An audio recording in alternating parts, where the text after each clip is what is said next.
Bien, Ya.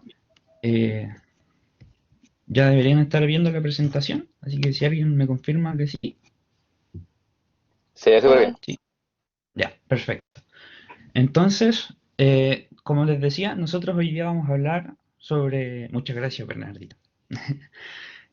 Nosotros vamos a hablar sobre el riesgo y la prevención cardiovascular. Nuestro grupo se conforma por Macarena Costa, Constanza Peñalosa, Jairon Rodríguez y Fabián Urra, y yo, como me presenté, Luis Guerra.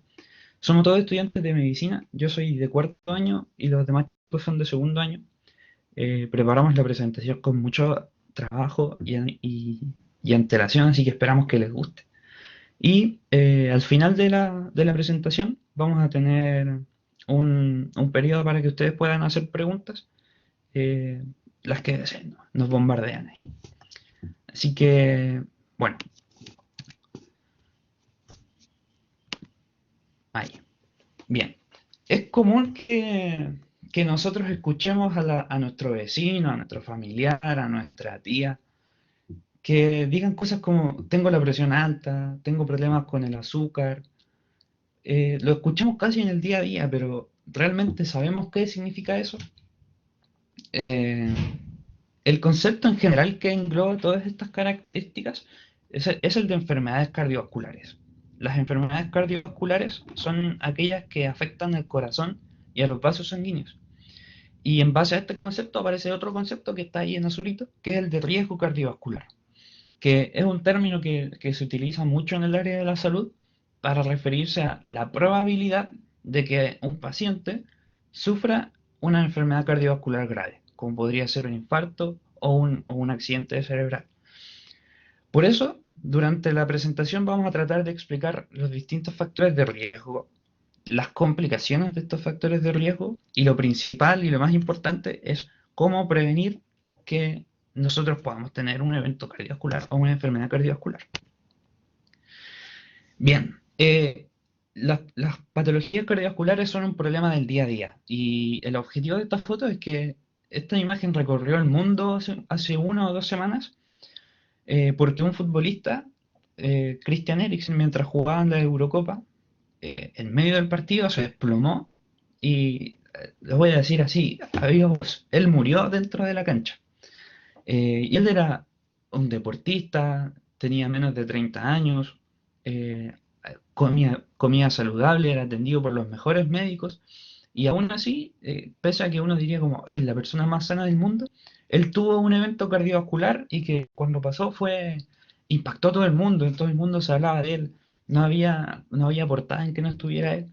Entonces, lo que intento mostrarle con esta imagen es que los problemas cardiovasculares están, acompañándonos, están en nuestro entorno. Nuestra mamá, nuestra hermana, nuestros amigos pueden tener problemas cardiovasculares. Y esa es la razón por la cual decidimos hacer esta presentación. Bien, hablando un poco sobre números, sobre lo que pasa en Chile, tenemos que las enfermedades cardiovasculares son la primera causa de muerte en el país. De hecho, casi un 27% de las muertes se producen asociadas a enfermedades cardiovasculares. Es tal el impacto que se producen 100.000 hospitalizaciones al año por enfermedades cardiovasculares. Las principales causas de muerte que hay son el infarto agudo al miocardio, infarto al corazón, y los accidentes cerebrovasculares, que son las siglas que aparecen ahí, en el tercer cuadrito. Y, pero lo más importante de esto es que el 80% de esos eventos son prevenibles. Entonces, como que hay, hay muchos problemas asociados al riesgo cardiovascular, pero tenemos la esperanza de que son prevenibles. Y nuevamente, por eso es que nosotros venimos a hacer esta presentación. ¿Cuáles son los factores de riesgo cardiovasculares y su prevalencia en Chile? Bien, se estima que un 30% de la población chilena tiene dislipidemia, que no se preocupen, lo vamos a desarrollar en la presentación. Un 10% tiene diabetes, que es la enfermedad del azúcar que se le llama comúnmente. Un 27% tiene hipertensión arterial, un 40% es fumador activo, un 80% es sedentario, un 25% de la población es obesa, un 67% tiene sobrepeso y un 10% es consumidor crónico de alcohol. Si nosotros nos ponemos a pensar en eso, prácticamente no hay ninguna persona de la sociedad chilena que esté exenta de riesgo cardiovascular, porque existen muchas condiciones y muchos factores que nos van a poner en riesgo nuestro corazoncito. Eh, entonces, si usted que está viendo esta presentación ahora tiene alguno de estos factores de riesgo, tiene sobrepeso, tiene hábito sedentario, es fumador, consume alcohol frecuentemente, déjeme decirle que usted está en riesgo. Entonces, para esta presentación vamos a revisar los siguientes temas que son los más frecuentes y los más importantes. Vamos a revisar el riesgo cardiovascular desde 6 distintas áreas, que serían la hipertensión arterial, la diabetes mellitus, la obesidad, la dislipidemia, el tabaquismo y la aterosclerosis. Ya, primero comenzaremos con la hipertensión arterial, más conocida con las siglas HTA, que corresponde a la elevación persistente de la presión arterial sobre límites normales, es decir, una presión arterial mayor a 140,90. Pero ¿por qué es importante que hablemos de esta enfermedad? Por su alta prevalencia, porque posee un importante riesgo cardiovascular, comorbilidades y mortalidad asociadas. Según los datos de la OMS, se estima que 9 millones de personas mueren anualmente por esta causa. Y la presión arterial elevada es reconocida como el principal factor de riesgo cardiovascular modificable en la población, especialmente de accidentes cerebrovascular y enfermedades químicas del corazón. Y en Chile son la primera causa de muerte en, en nuestro país. Entonces es muy importante. Y con respecto a un estudio realizado en la población con presión arterial alta, el 60% conocía su condición y el 40% restante camina por la vida sin saber que presenta presión arterial alta. Esto es debido a que es una enfermedad mayoritariamente asintomática, es decir, que es difícil reconocerla. En específico, un 54,6% de las mujeres refirió seguir un tratamiento farmacológico, mientras que en los hombres solo un 20,4%. Sin embargo, solo un 11,8% de la población controlaba su presión arterial periódicamente, lo cual es preocupante y puede tener consecuencias, como por ejemplo la emergencia hipertensiva, que es la más grave y compleja, donde la presión arterial aumenta a valores sobre 220 con 130. Esto afecta a largo plazo a varios órganos y sistemas, sobre todo a nivel del corazón, que es la cardiopatía hipertensiva, a nivel de la retina, del ojo, retinopatía hipertensiva, y a nivel de riñones, que es la nefropatía hipertensiva. Es decir, que en síntesis de todo lo que le estaba hablando, la hipertensión constituye un grave problema de salud mundial que incrementa notablemente la morbilidad y mortalidad por diversas enfermedades. Y sus acciones a corto y largo plazo son devastadoras para la salud. Y sus síntomas son muy escasos. Por eso se denomina como un enemigo peligroso y silencioso. Y las emergencias hipertensivas pueden comprometer seriamente la vida de los pacientes.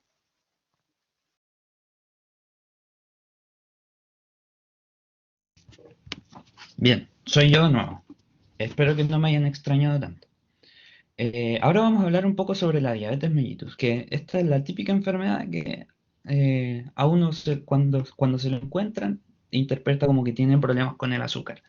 Así que vamos a intentar describirle a ustedes qué significa tener estos problemas con el azúcar, porque como vimos en el principio de la presentación, aproximadamente el 10% de personas, eh, Emilio, terminamos la presentación y damos paso a las preguntas.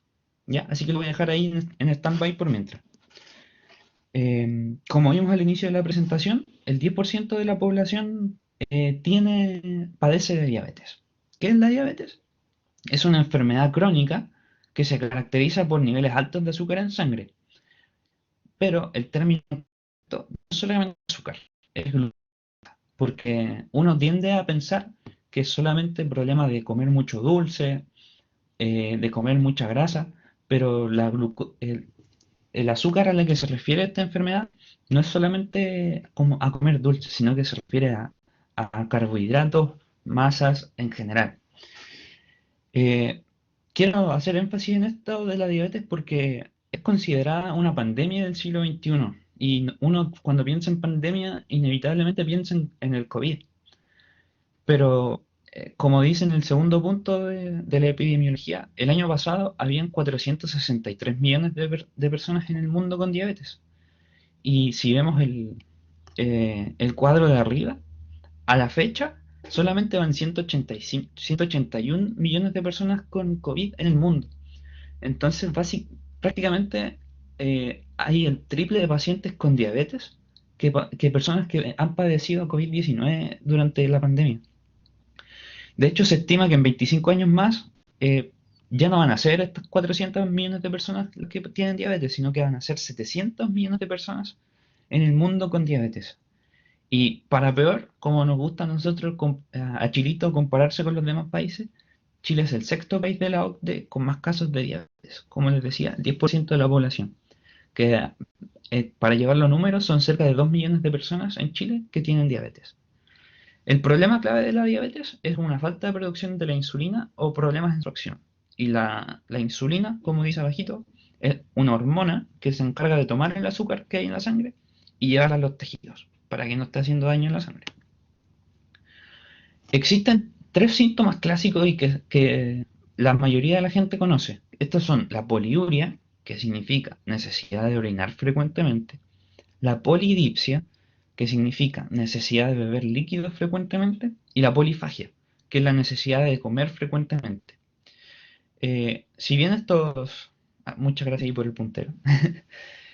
Si bien estos se consideran los síntomas clásicos, hay que mencionar y recalcar que la diabetes generalmente es asintomática y que en el momento en que se diagnostica, la enfermedad ya lleva cerca de 10 años en el organismo. Entonces ya cuando el médico a usted le dice que es diabético, la enfermedad ya lleva mucho tiempo haciendo daño en su cuerpo y en su corazón. Y por eso es importante prevenirla. ¿Qué valores tenemos que conocer? Es típico que a uno le pegan el pinchazo en el dedo, ¿cierto? Y les dicen cuál es su nivel de azúcar en sangre. Eh, lo más importante es que se quedan con el valor normal de la diabetes, de la glicemia, perdón, que es el azúcar en sangre. Si ustedes se toman este examen en ayunas, deberían tener un valor entre 70 y 100 miligramos por decilitro. Si ustedes ya tienen valores sobre 100 hasta 125, se dice que tienen la glicemia alta. Y se podría considerar, si es que se hacen más estudios, que ustedes podrían tener prediabetes o resistencia a la insulina. Y si ustedes tienen valores sobre 126 miligramos por decilitro, repito, en ayunas, es muy probable que ya padezcan diabetes. Por último, sobre la diabetes, aquí aparece un caballero que tiene como todos los achaques posibles. Las complicaciones de la diabetes son múltiples. Es una enfermedad que afecta los vasos sanguíneos y los nervios. Entonces ustedes van a tener complicaciones de la diabetes a todo nivel y a muy gran escala. Por ejemplo, en el caballero de acá vemos que en el cerebro, si se obstruye una arteria del cerebro por causa de la diabetes, vamos a tener un accidente cerebrovascular. Si se obstruye una arteria que va hacia los ojos, vamos a tener retinopatías diabéticas, que son básicamente problemas a la vista. Si se obstruye una arteria por causa de la diabetes que va hacia los riñones, vamos a tener algo que se llama nefropatía diabética, que son problemas renales, problemas para orinar, problemas para eliminar los desechos por parte de la orina. Entonces lo que intento demostrar con esta diapo es que no solamente es la típica complicación de la que se habla del pie diabético, que es cuando empiezan a aparecer úlceras en los pies de los pacientes y que muchas veces terminan cortando los dedos del paciente o incluso pies completos, pero esas complicaciones ya son mucho más avanzadas que le estoy nombrando. Entonces, en resumen, la diabetes es una enfermedad que tiene muchas complicaciones y que son graves y que limitan la calidad de vida de las personas. Bueno, otro de los factores de riesgo que tiene gran importancia en lo que respecta a la incidencia de las enfermedades cardiovasculares son las dislipidemias, las cuales consisten en la elevación de concentraciones de colesterol, triglicéridos o ambos que se encuentran circulando en la sangre. El conocer la dislipidemia es de gran importancia debido a que grandes cantidades de colesterol no tienen efectos muy positivos en nuestra salud, sino que pueden producir aterosclerosis, que es otro factor de riesgo en la enfermedad cardiovascular, el cual consiste en acumulación de lípidos en las paredes de la arteria, lo que va dificultando el correcto flujo sanguíneo. Sin embargo, aún no nos vamos a adentrar en lo que es la aterosclerosis, ya que lo revisaremos en las próximas diapositivas. Respecto a la dislipidemia, debemos conocer que hay tres tipos de lípidos que juegan un rol importante en la incidencia de este factor. Quizás a la hora de hablar de colesterol, para muchos nos puede resultar conocido haber escuchado hablar del colesterol malo y el colesterol bueno. Pero, ¿qué es cada uno y qué efecto puede provocar a nuestro organismo realmente?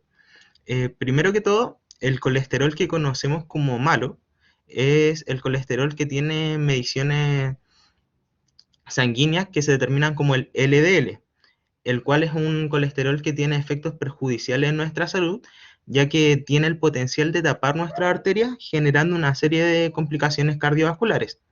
Y por otro lado, tenemos el colesterol bueno, o HDL en jergas médicas, el cual juega un rol importante, ya que tiene por función proteger a nuestro organismo de acumulaciones de lípidos o grasa en nuestras arterias, arrastrando al colesterol de las arterias para eliminarlo mediante mecanismos que ocurren principalmente en el hígado. Y un tercer factor importante aquí son los triglicéridos, los cuales son todas las grasas que ingerimos provenientes de alimentos de nuestras dietas, las cuales se van a almacenar en nuestro cuerpo. Si bien es importante tener este tipo de grasa en nuestro organismo, debemos saber que tener elevados niveles de triglicéridos pueden llevarnos a padecer una pancreatitis y un aumento considerable en los riesgos de infarto cardiovascular.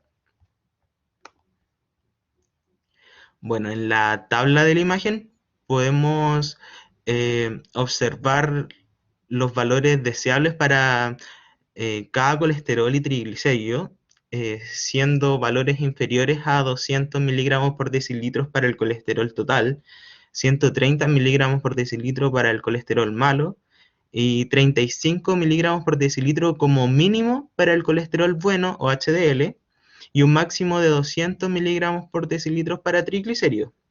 Vamos a ver que ya valores superiores a 240 miligramos por decilitro en colesterol total y 160 miligramos por decilitro en colesterol malo y sobre 400 miligramos por decilitro en triglicéridos se van a asociar a problemáticas que pueden ser perjudiciales para nuestra salud.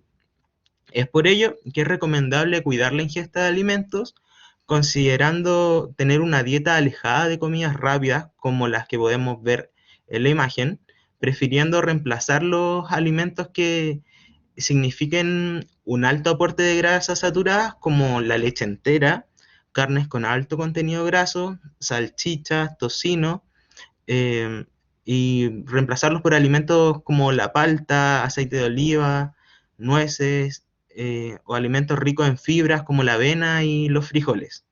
Y adicional a esto, es que es muy importante realizar ejercicios y controlar el consumo de bebidas alcohólicas para que estos valores no se conviertan en una problemática para nuestra salud.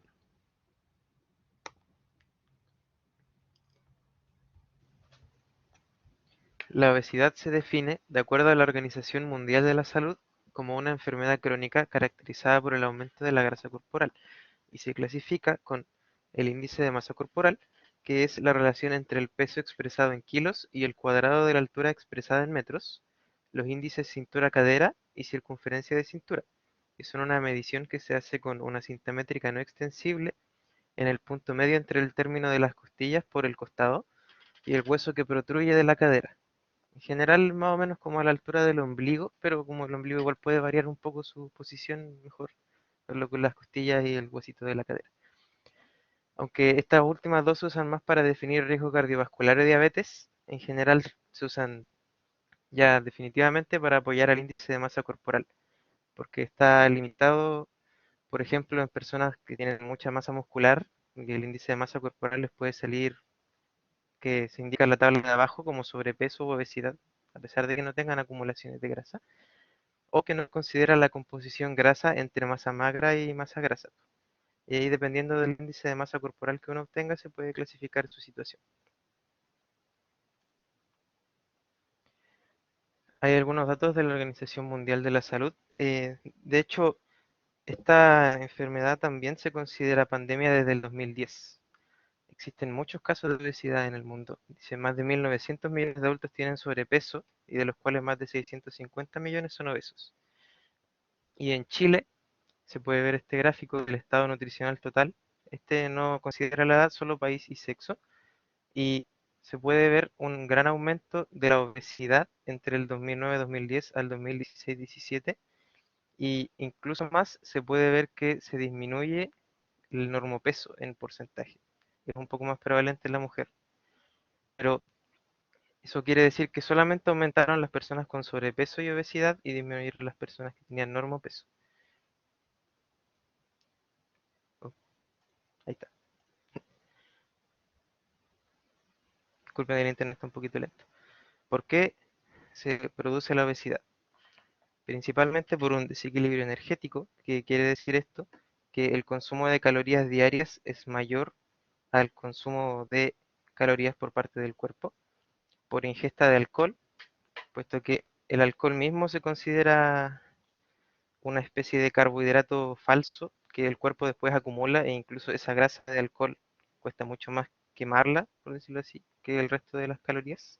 Y además porque están hechos de cebada, por ejemplo, que es un grano como el trigo, que tiene calorías, o el ron está hecho de caña de azúcar, y tienen azúcar bastante alto, y el vino también tiene alto azúcar. Un cambio en el estilo de vida a uno más sedentario, como el que lamentablemente fuimos todos forzados a hacer ahora que estamos en pandemia. Patrones de alimentación, que en general se refiere a heredar patrones de alimentación de otras personas de la familia que se alimenten mal, que sean cercanos. Tabaquismo y el aumento de la automatización, que en realidad no se puede evitar de repente. Por ejemplo, cuesta mucho ir a trabajar en invierno caminando desde la casa, sobre todo si queda muy lejos y uno tiene que tomar transporte público. Y los metros ahora tienen escalera y tienen escalera mecánica, o en el trabajo a uno lo ponen a trabajar con computadora y tiene que estar sentado casi todo el día, etcétera. Y estas son todas las enfermedades asociadas a la obesidad. No, existen más también, pero este es una de las principales, las más preocupantes. No las voy a leer tampoco. Y si se dan cuenta, enfermedades asociadas a la obesidad aparecen algunas y probablemente más de las que se van a explicar o ya se explicaron en esta presentación. Y ya pasando al tabaquismo, que es un factor de riesgo y adicción compleja al tabaco provocada por la nicotina, se puede establecer como fumador a aquella persona que ha fumado al menos un cigarrillo en los últimos 6 meses, y como no fumador a aquella que ha fumado menos de 100 cigarrillos a lo largo de su vida. También está el fumador pasivo, que es quien aspira el humo de tabaco ajeno o humo de segunda mano, que el humo de segunda mano es el que se produce mientras se va quemando el cigarrillo, no el que es aspirado, y tiene muchas más sustancias nocivas como arsénico o acetona, que es un diluyente que utilizan, que también se utiliza para quitar el esmalte de las uñas, porque no pasa por el filtro. Entonces el humo que sale del cigarrillo es mucho más nocivo que el que se aspira. ¿Y por qué nos importa? Porque aumenta el doble el peligro de sufrir infarto cardíaco o un ataque cerebral. Los factores de riesgo del tabaquismo son la edad, pues se ha visto que el grupo entre 20 y 29 años tiene una mayor tendencia a desarrollar adicción al tabaco o a probar el tabaco. Y con genética se refiere a heredar conductas nuevamente, o la capacidad de degradar la nicotina que tenga tu cuerpo, aunque en este caso se refiere más a la adicción, porque claramente si tienes menor capacidad de degradar la nicotina no te vuelves más propenso a probar el cigarrillo. Pero si pruebas el cigarrillo y tu cuerpo no puede degradar también la nicotina, se va a mantener más tiempo ahí y puede generar más adicción. El entorno social, presión social, si tienes amigos que fuman o familia que fuma y lo consideran como una especie de estatus o simplemente para pasarlo bien. Y eso. Depresión u otra enfermedad mental, pues se busca maneras de escaquearse para sentirse mejor y el consumo de sustancias suele ser un poco recurrente. Y el uso de sustancias, siempre el consumir alguna sustancia suele ser una puerta para probar otras y el tabaquismo está entre ellas. Y el tabaquismo también tiene muchas complicaciones como cáncer de pulmón, enfermedad pulmonar y otros tipos de cáncer. Son muchos tipos de cáncer, pero por lo general son relacionados con la aspiración del humo, como un cáncer de boca, garganta o laringe, u otros sobre el filtrado de la sangre de las sustancias del tabaco, como el cáncer de hígado y el cáncer de riñón. Problemas de corazón, sistema circulatorio, diabetes, oculares, puede producir ojos secos y en personas que ya tienen ojos secos puede producir casos un poco más molestos que generen picazón y ardor en los ojos, cataratas, uveitis, infertilidad, impotencia, complicaciones durante el embarazo como embarazo ectópico, labios o paladar hendidos en el feto, ataques de asma para él también, malformaciones, y resfriado, gripe y enfermedades de dientes como gingivitis y periodontitis.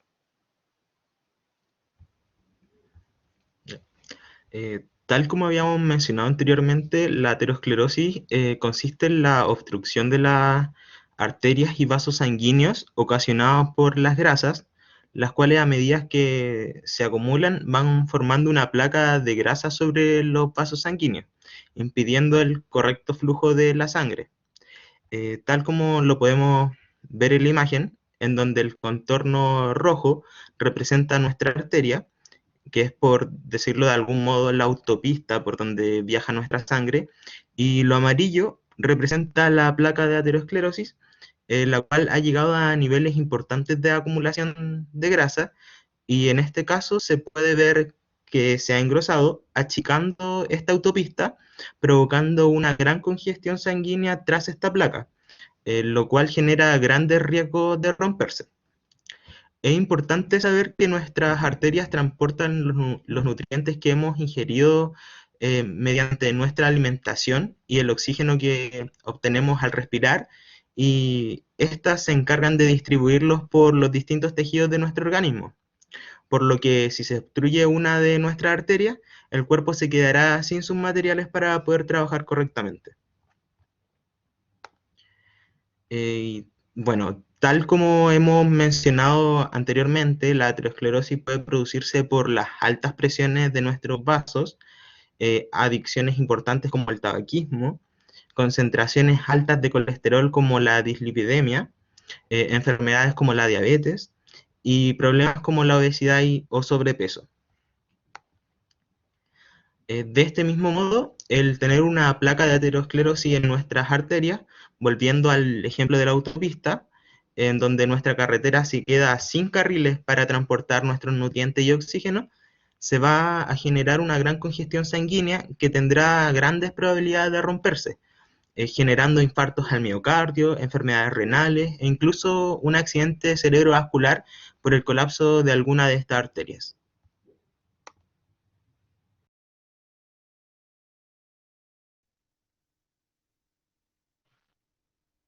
Respecto a la prevención cardiovascular, se recomienda un estilo de vida saludable que considere una dieta cardioprotectora y ejercicio regular que logre reducir los niveles de presión arterial y el riesgo cardiovascular, ya que puede retardar o evitar la necesidad de tratamiento farmacológico en el largo plazo en algunos pacientes. Este estilo de vida debe considerar una alimentación saludable e hipocalórica en personas con sobrepeso y presión arterial elevada, ya que permite reducir los niveles de presión arterial. Además, los ejercicios aeróbicos como caminar, trotar o andar en bicicleta durante media hora a una hora, 3 a 5 veces a la semana, permite reducir los niveles de presión arterial. Estas intervenciones, que combinan dieta y ejercicio, han demostrado reducir tanto la presión arterial sistólica como la presión arterial diastólica. Luego tenemos la reducción de la ingesta de sal. Reducir el consumo de sal ha demostrado lograr una reducción de la presión arterial, muy ligada, como ya sabemos, a problemas cardiovasculares. Reducir la ingesta de sal puede permitir que aquellas personas en tratamiento farmacológico puedan dejar de tomar los medicamentos y aún así mantener un buen control de la presión arterial. Respecto al consumo de alcohol, su ingesta excesiva se asocia a una elevación de la presión arterial y a una menor salud cardiovascular y hepática. Es por esto que se recomienda la reducción del consumo de alcohol para prevenir no solo enfermedades cardiovasculares, sino también otros problemas de salud. El consumo excesivo de café, alrededor de 5 o más tazas al día, se asocia también a una elevación de la presión arterial en personas con o sin elevación de la presión arterial en estudios previos. Por último, el hábito de fumar es considerado como uno de los principales factores de riesgo de las enfermedades cardiovasculares, por lo que se recomienda fuertemente dejar de fumar o al menos disminuir el consumo de tabaco.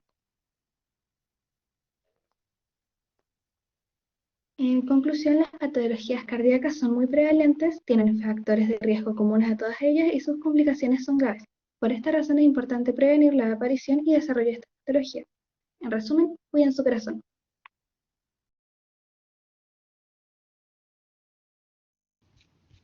Bien,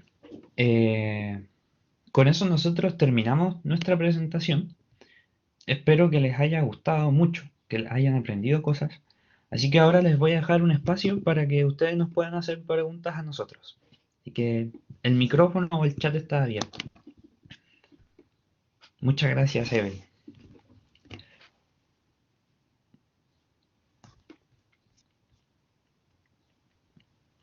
¿Alguna duda, pregunta, comentario?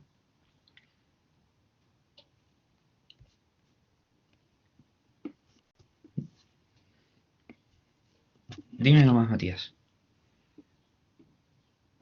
¿Se escucha? Sí.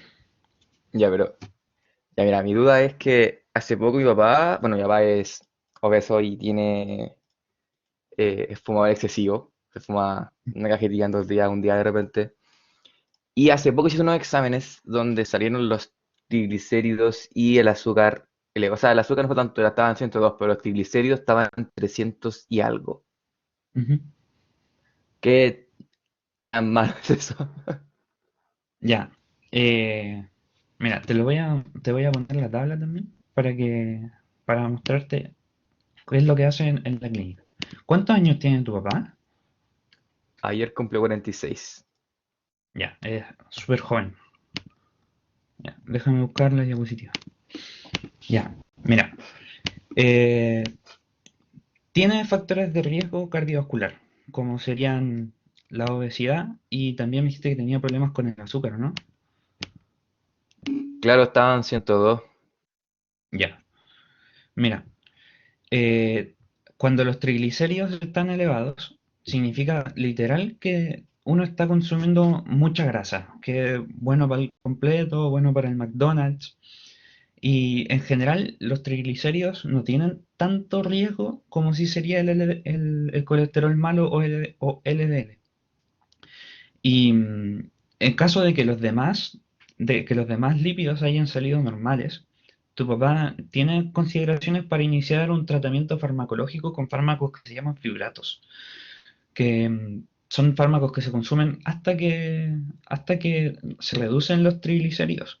Pero, o sea, va a estar 1 a 3 meses consumiendo fármacos, probablemente, y después esos triglicéridos se van a normalizar y van a dejar de utilizar el fármaco. Pero lo más importante acá es que, y que yo entiendo que es difícil, que recalcar que la- esto se produce netamente por la mala comida y por el hábito, por el sedentarismo que hay en Chile. Entonces, esta es como un buen momento para hacerle una advertencia de que está en riesgo y de que si no se empieza a cuidar ahora, después pueden suceder cosas peores. Eh, mm, eso, esa- ¿responde tu pregunta a eso? Sí, Luis, gracias. Ya, acá. Natalia dice, la grasa que se acumula en las arterias puede generar lo que se conoce como ACV exactamente. Exactamente y muy buena acotación. Para los que no conocen el término, ACV significa accidente cerebrovascular, que es básicamente que se tapa una arteria que va hacia el cerebro y, bueno, dependiendo de qué arteria se tape, puede provocar distintas complicaciones. Por ejemplo, si se tapa la arteria que va hacia la región donde se origina el habla, puede que nosotros terminemos sin la capacidad de hablar o sin la capacidad de entender lo que nos dice la gente. Si se tapa una arteria que va hacia la región del cerebro que está encargada de la visión, puede que nosotros quedemos ciegos. Entonces, a ese nivel de complicadas son estas patologías. Así que sí, a tu respuesta, Natalia, sí puede producirse. Emilio pregunta, ¿por qué se produce la prediabetes y cómo evito tenerla? Ya, esta es una buena pregunta porque no lo desarrollamos tanto en la presentación. La prediabetes o resistencia a la insulina que se conoce se produce porque nosotros eh, saturamos la capacidad que tiene la hormona para funcionar. Es como cuando estamos tan saturados de pega que ya como que dejamos de funcionar y nos atontamos y nos ponemos mañosos. Así mismo funciona la insulina. Entonces, cuando se produce este colapso de la insulina, se produce que el azúcar se demora más tiempo en reducir a sus niveles. Entonces, ¿qué pasa? Nosotros comemos, nos pegamos una buena panzada, un buen asado, y el azúcar se va a mantener alta por más tiempo del que debería. Entonces, como que se empieza a hacer daño de a poquito, de a poquito, de a poquito, y puede terminar generando o puede terminar derivando en diabetes. Entonces, ahora, como hay muchos métodos de detección, es normal que se diagnostique antes la retención de insulina o prediabetes que la diabetes. Entonces, es en este punto que nosotros, ahí cuando tenemos que empezar a aplicar todo lo que hemos tratado de enseñar a lo largo de la presentación. Eh, si usted tiene una retención de la insulina y el médico considera que usted necesita tratamiento farmacológico, hay un fármaco que se llama la metformina, que yo creo que todos acá lo conocen, que sí le va a ayudar a mejorar su resistencia a la insulina, probablemente evite que usted desarrolle diabetes tan rápido, pero nuevamente, y como dijimos a lo largo de toda la presentación, el fármaco solo no lo puede hacer. Entonces es necesario que nosotros pongamos de nuestra parte. Reduzcamos el consumo de sal, hagamos deporte, tengamos una dieta equilibrada, eh, el cese al tabaco, etcétera. La siguiente pregunta es de Evelyn. Si una persona pasa por un periodo de tiempo por mucho estrés y exigencia laboral, ¿podría llevar un infarto? Eh, Mira, ahí hay que hacer una aclaración, porque los mecanismos del infarto son muy, muy específicos y requieren que se forme esta placa de grasa que, oye, está Lexi Gray en su foto, acabo de ver. Para que se forme esta placa de grasa en las arterias, se tiene que formar para que nosotros tengamos un infarto. Un infarto se define netamente porque cesa la irrigación en el corazón. Nosotros, si estamos sometidos ante mucho estrés, podemos tener otros fenómenos, como producirse desmayos, que se denominan síncopes, y es porque estamos sometidos a tal nivel de estrés que se activa mucho un sistema en nuestro cuerpo que se denomina simpático, que este es como el encargado de mantener nuestro cuerpo útil para que funcione en el estrés. Entonces, el que nos mantiene despierto cuando tenemos una prueba pelúa al día siguiente, es el que te hace correr si es que ves que te vienen a asaltar y te viene persiguiendo con un cuchillo. Entonces, que se mantenga mucho tiempo activado ese sistema simpático es el que podría producir que de repente el cuerpo así como que colapse y se produzcan estos síncopes o desmayos, por así decirlo, y que claro, que uno queda así como atontado un buen rato, después vuelve y es muy preocupante para la familia. No es tan grave, pero sucede. Espero que eso haya respondido un poco tu pregunta. Bernardita, a mí no me queda clara la relación entre diabetes y patologías cardiovasculares. Ya. Como mencioné en la presentación, lo que pasa con la diabetes es que hay un nivel tan alto de azúcar en la sangre y que se mantiene, que perdura en el tiempo, que este azúcar empieza a ser tóxico para los tejidos que va tocando. Entonces la sangre básicamente va pasando. Pucha, no tengo cómo hacer la recreación, pero imaginemos que aquí tenemos un tubo por donde va la sangre y aquí va la sangre con glucosa, entonces va como haciendo daño en las paredes. Y me estaban llamando, lo siento. Entonces este daño que va haciendo el azúcar en la sangre es la que va generando la patología cardiovascular, que va dañando los vasos sanguíneos. Y además de eso, la diabetes y el azúcar en sangre en general, en realidad, produce daño en los nervios.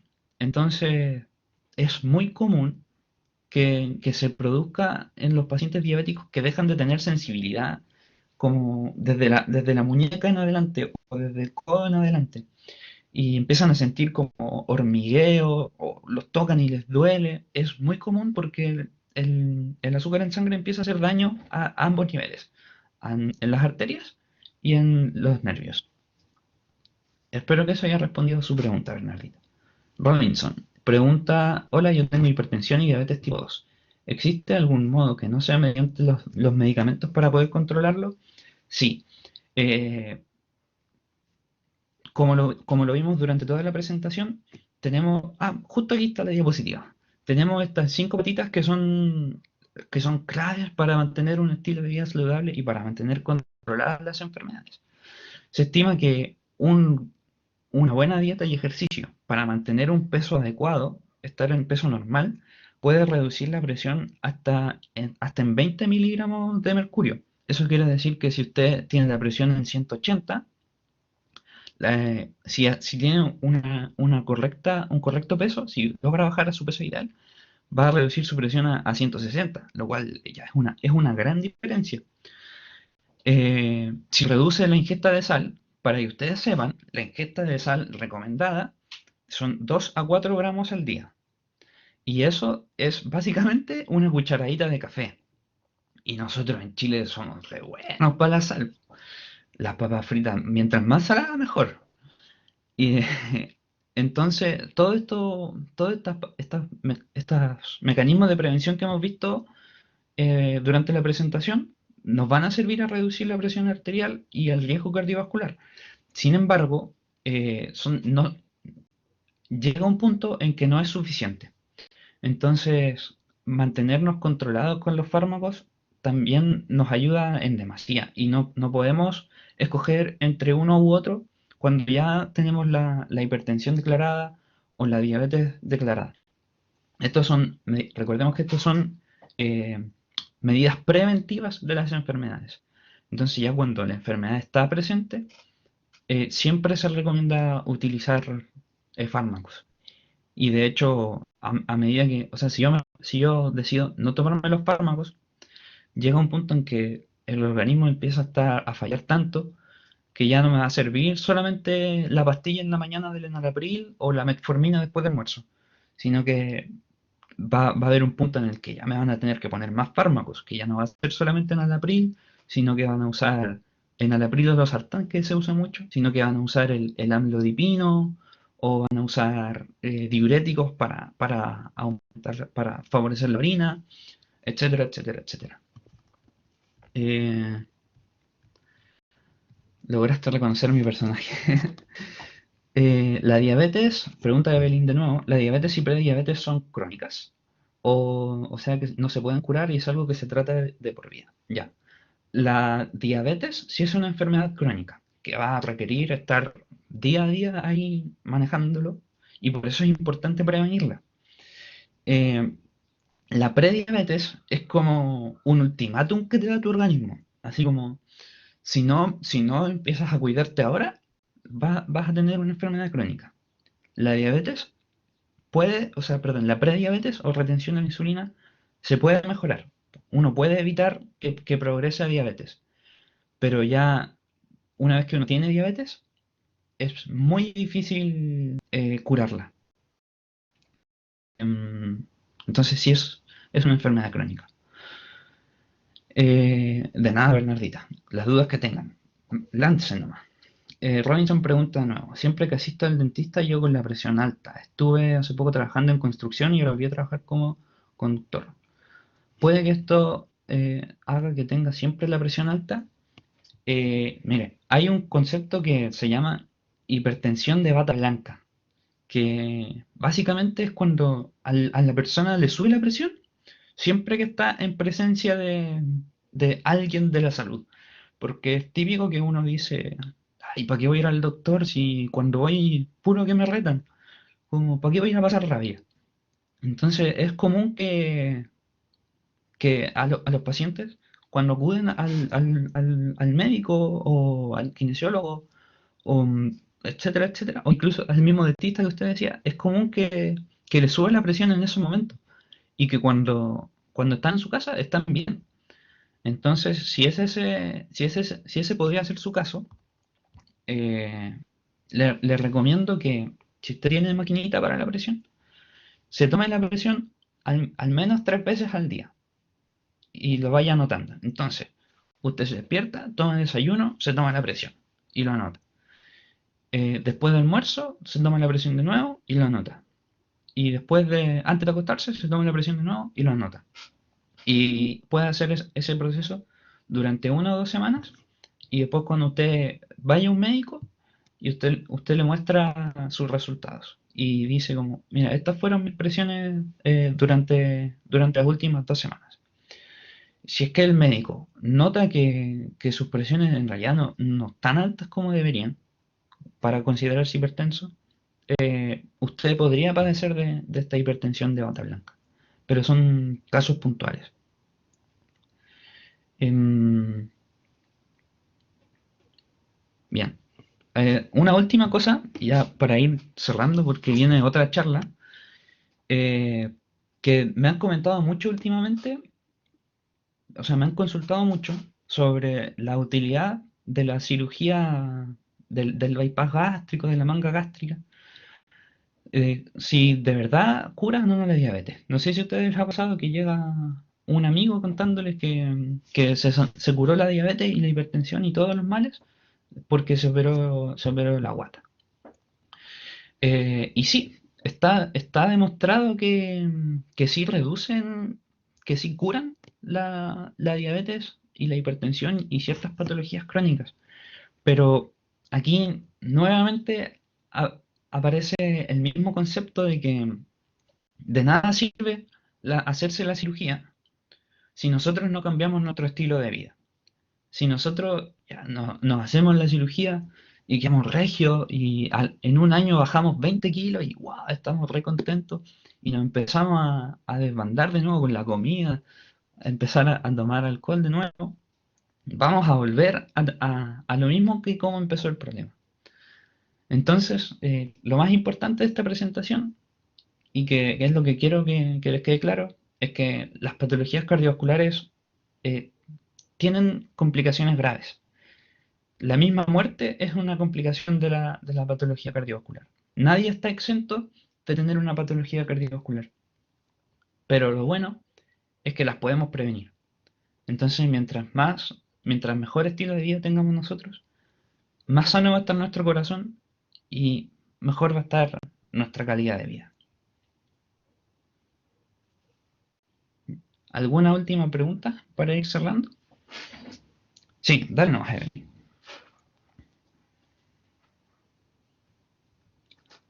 Mi mamá suele pasarle que se le duerme un lado de la cara, siempre que no toma los sartán, pero también le pasa que en sus piernas, las varices, las siente semidormidas y le duele mucho el pecho, pero se le pasa un poquito con una cardioaspirina. ¿Eso sirve o debería ir sí o sí a un cardiólogo? Ya, ¿cuántos años tiene tu mamá? ¿Tiene patologías crónicas, además de la hipertensión? ¿Ya? ¿Y cuándo fue su último control médico? Ah, ya, tiene problemas en las articulaciones. Ya, mira. eh, ¿Hace cuántos años que le diagnosticaron la hipertensión?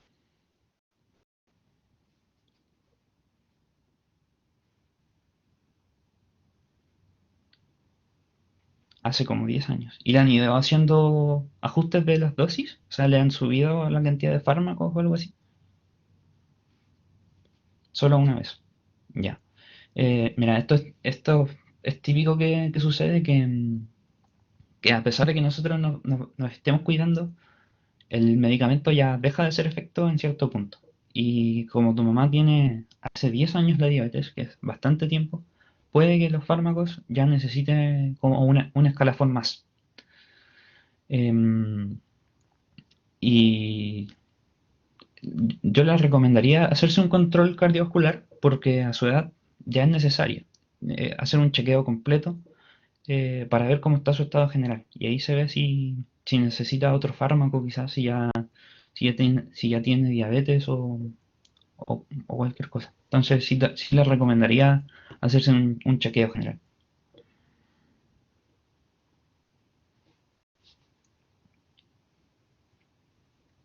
Ya, bacán. Bien, entonces muchas gracias a todos por la atención. Espero que les haya servido la charla. Les voy a dejar mi correo electrónico si me quieren hacer alguna duda o cualquier cosa. Eh,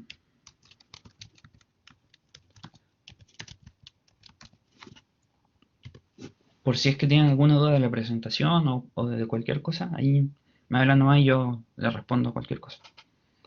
Así que eso, muchas gracias por la atención. Espero que hayan disfrutado. A nombre de todo mi grupo, se esforzaron mucho y gracias.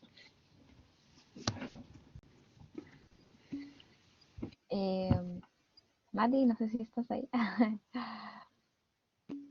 Oye, Luis, de verdad, muchas gracias. La verdad estuvo Ay, sí, súper sí, me escucho, me completa. veo. Sí, ahí sí. Estuvo súper completa. Yo quedé bastante conforme con la información. Algo que quiero acotar quizás un poco desde mi área es la realización de ejercicio. Eso siempre ayuda. Aunque uno no quiera y le cueste, eso siempre ayuda para muchas cosas y a prevenir muchas enfermedades. Así que eso quería agregar. Mati. No, agradecerle a todos por la participación, de verdad hubo bastante gente, así que esperamos que ahí hubieron muchas preguntas y el Lucho respondiendo como loco y las preguntas que vienen en el chat. Y no, de verdad todo muy claro, y también con los términos que dijo, esa respuesta que hice, la pregunta que se me hace mi papá también, todo ahí muy claro, de verdad que habían bastantes dudas con eso, así que de verdad que muchas gracias. No sé si alguien más tiene alguna pregunta o ya. Ahí la Evelyn habló, dijo, es que es algo tan actual que a todos nos preocupa, hasta hay compañeros con diabetes y todas estas patologías. De hecho, sí, es súper importante eso. No sé si Luis quieres como agregar algo en relación a eso. Sí, que, bueno, como dice Evelyn, debido a que ya los niños están con sobrepeso, los niños tienen obesidad, cada vez estas patologías están apareciendo antes. Entonces, ya no es solamente la enfermedad que aparecía en el adulto mayor de 80 años y que en realidad como que todos sabíamos que ya tenía los achaques de la vejez, sino que llegó a tal nivel el mal estilo de vida de nuestra población que todos estamos en riesgo, todos. Y por eso es importante, buena dieta, ejercicio, no coman tanta sal y eso, cuídense, cuiden su corazoncito. No solamente lo rompen las parejas. Uf, qué dolor. Ya chicos, muchas gracias a todos los asistentes, muchas gracias por haber participado, por haber hecho esta charla, la verdad, creo que fue súper atingente. Y bueno, voy a dar por cierre ya a la charla para poder terminar con la grabación. Los chicos, por favor, de medicina que se queden para la fotito final. Y eso, agradecerles nuevamente la asistencia. Tenemos otra charla ahora de nutrición y dietética, así que aprovechando un poco del tema de Luis y del grupo, también los dejamos invitados a esa que también va a estar relacionada un poco a lo que es la alimentación saludable, así que va un poco atingente al tema, así que eso. Que estén muy bien, cuídense.